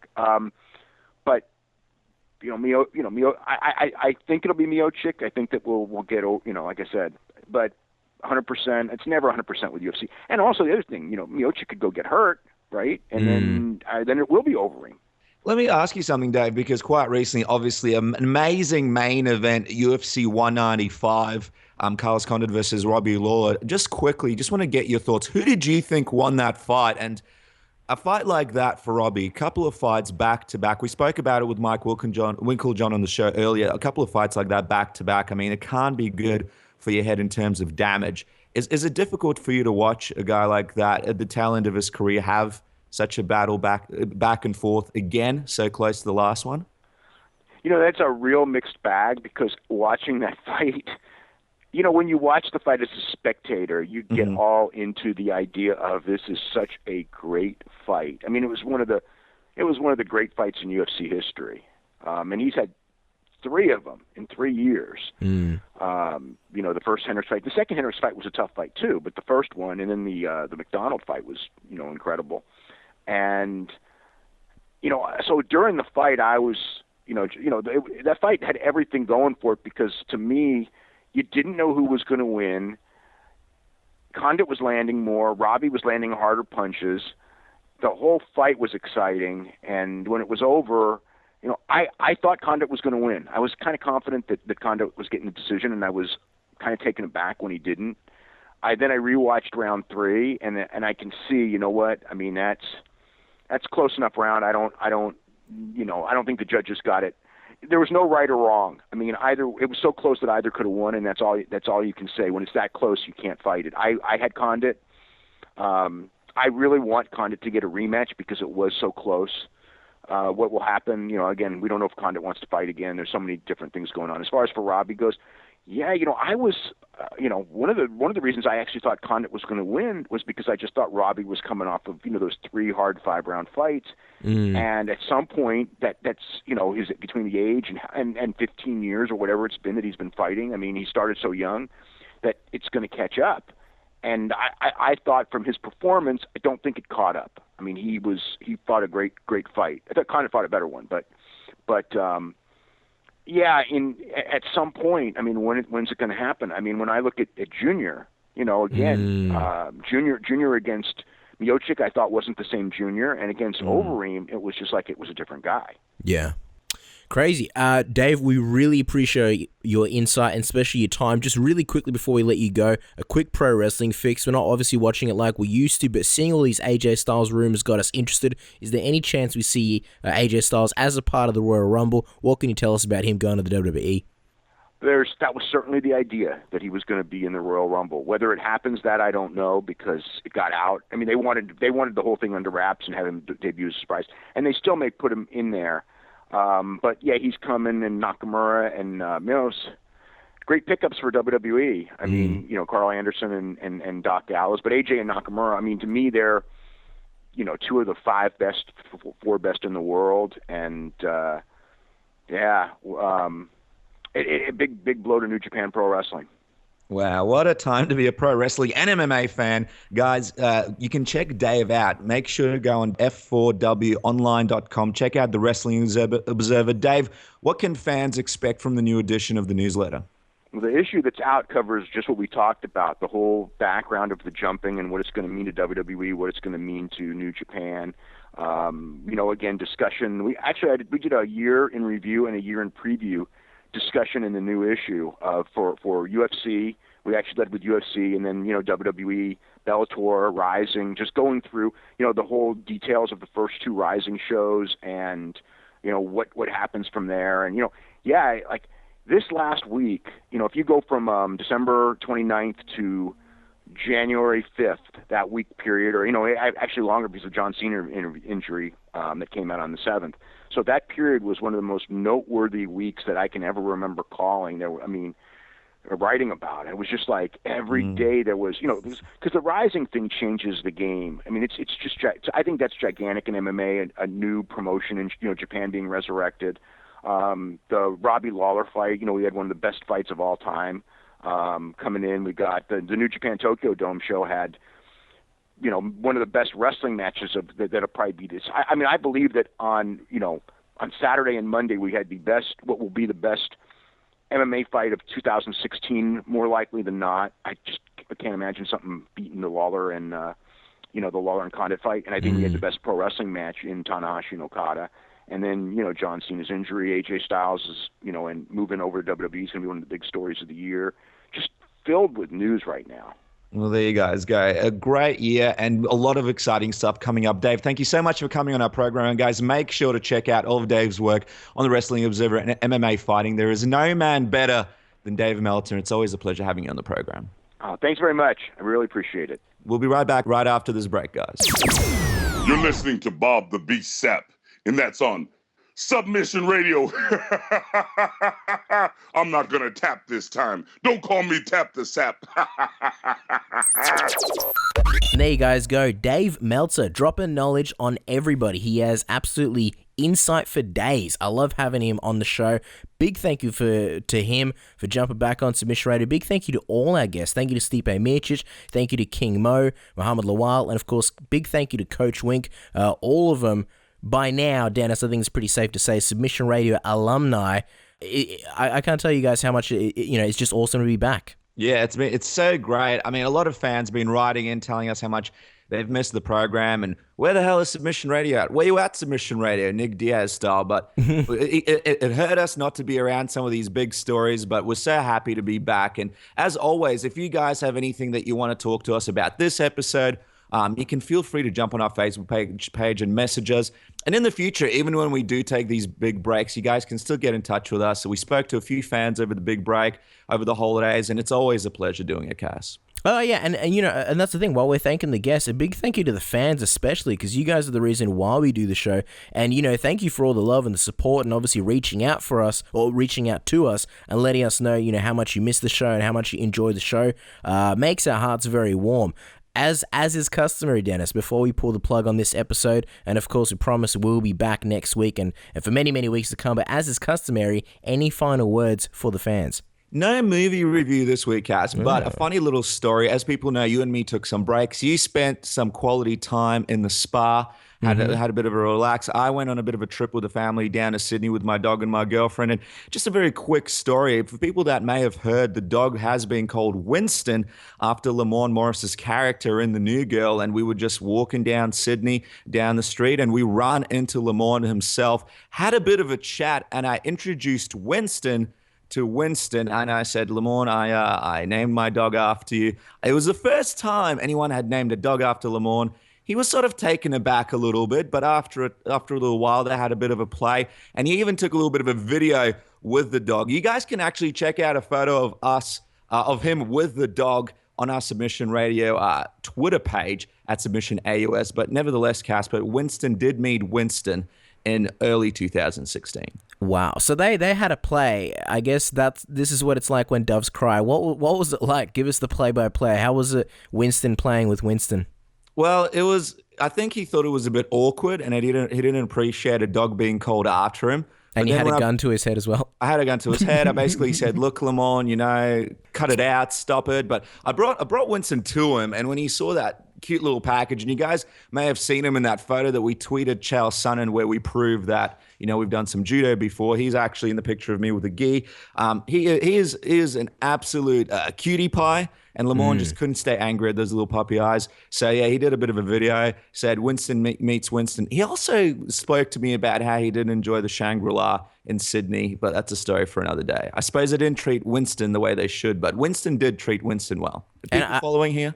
I have to ask though, any idea what Lamorne was doing in Sydney? Because it's just bizarre that you've got this dog named after him, and then you happen to walk past him. Were you stalking him, or was this pure by accident? Well, he said he was there on holiday with his girlfriend and his friend, but I really thought he was lying.